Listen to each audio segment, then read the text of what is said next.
Good day, everyone. I am Princess Sheba Concepcion, and today I will be presenting the role of the 1987 Constitution in democracy restoration with emphasis on Article 3, the Bill of Rights.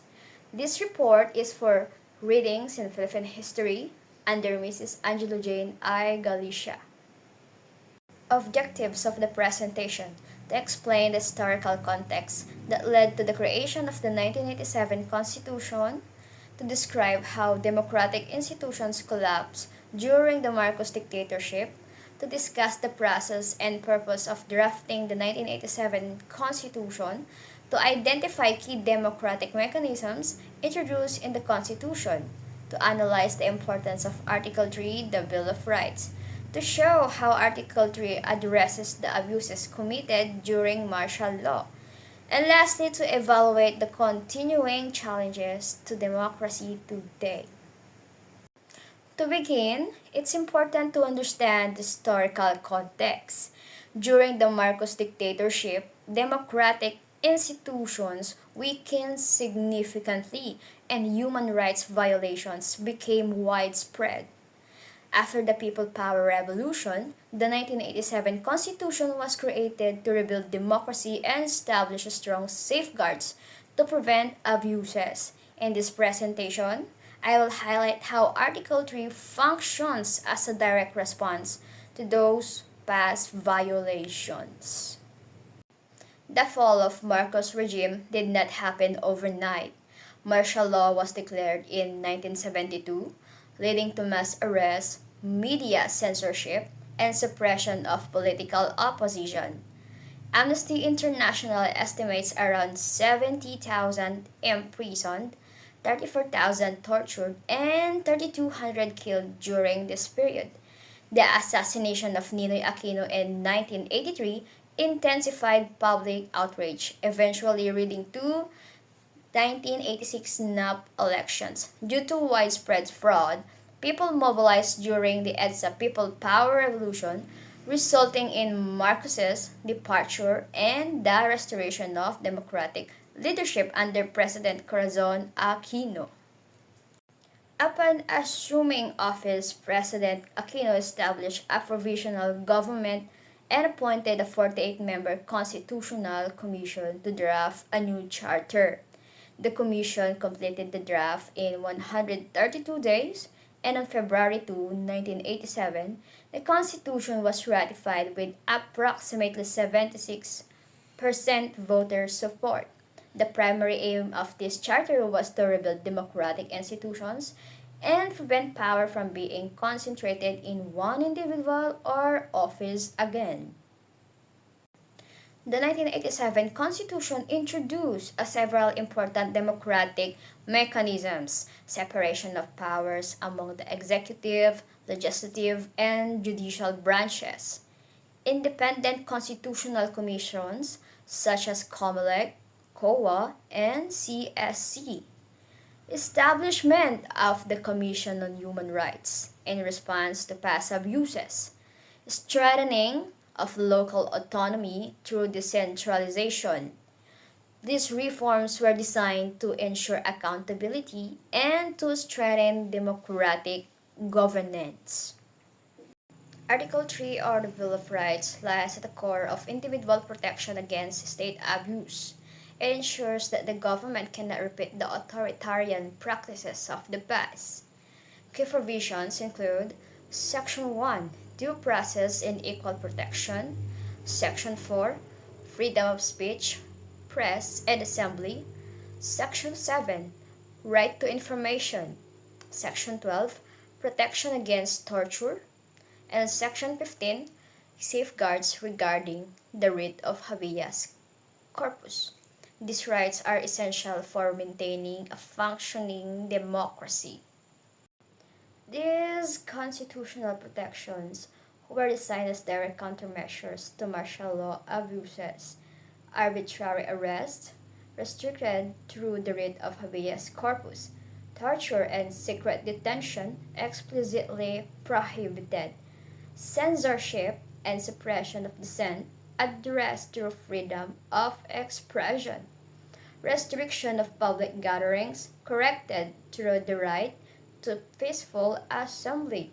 Each safeguard ensures that citizens have legal protections against government overreach. Despite these strong provisions, challenges continue to exist. Political dynasties, corruption, and socioeconomic inequality still limit democratic progress. Contemporary protests also show that citizens remain vigilant and continue to use their constitutional rights to demand accountability. In conclusion, the 1987 Constitution played a crucial role in restoring democracy after the Marcos dictatorship. Article 3 in particular serves as a vital shield for individual liberties and ensures that governmental power remains in check. However, the effectiveness of these safeguards still depends on active participation, vigilance, and awareness on the part of the people. These are the sources used for this report, including Amnesty International, the Official Gazette, and works by other authors. Thank you for listening. Bye.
Pero ano pa man ang ibato sa kanya, si Cory ang naging tanglaw ng pag-asa.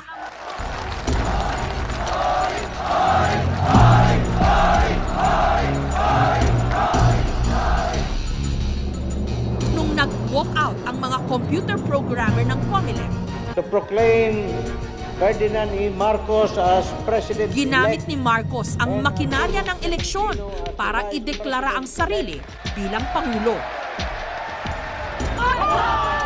Kaya pati ang militar sumama sa pag-aalsa. Bit-bit man ang kanilang mga baril, hindi ito nagamit. For the sake of the Filipino people, I ask Mr. Marcos to step down now so that we can have a peaceful transition of government. I call on our people to rally to Camp Aguinaldo and Camp Crame in a show of people's power and solidarity with General Ramos and Minister Enrile. Thank you. The President said in his press conference earlier that he was not going to resign. How would we deal with such a situation?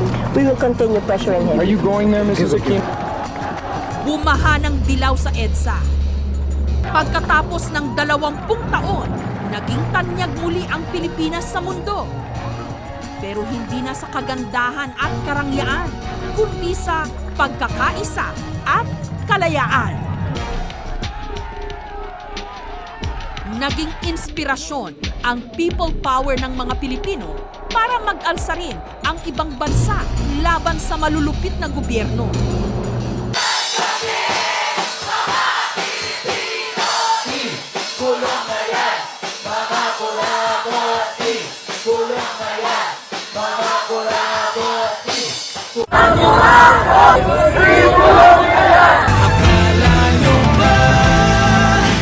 Pinaglalaban ko siyempre yung karapatan ng nakakarami para po sa ating bayan. Kasi kung hindi tayo gagalaw, kailan pa? Kung walang korek! Walang mahirap! Kung walang korek! Walang mahirap! Gumising kayo. Dahil itong laban na to hindi na para sa akin. para na to sa inyong generation and the future generation. Sa mga public officials natin, dapat naglilingkod bayan kayo. Hindi naglilingkod para sa sarili. Dahil kayo ay binoto namin, may tiwala kami sa inyo, sana naman huwag yung sayangin yung tiwala namin. Mahiya naman kayo. Hopefully, may matutulong sa inyo. Isa ng bayan natin Pilipinas. Mahalin niyo naman. Walang korap! Isa din po ako sa taxpayer na naiinit ang ulo dahil sa kanilang panluloko sa sambayan ng Pilipino.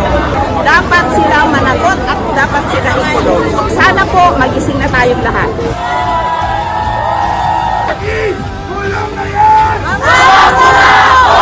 Sa mga kurakot dyan, sana ay hindi kayo magpapasko na masaya dahil hindi nyo deserve yun. The same way na hindi namin deserve na kinukupitan nyo kami ng budget. Ang karapatan, hindi karapatan hanggat hindi ito pinaglalaban. At yun ang ginagawa ng taong bayan.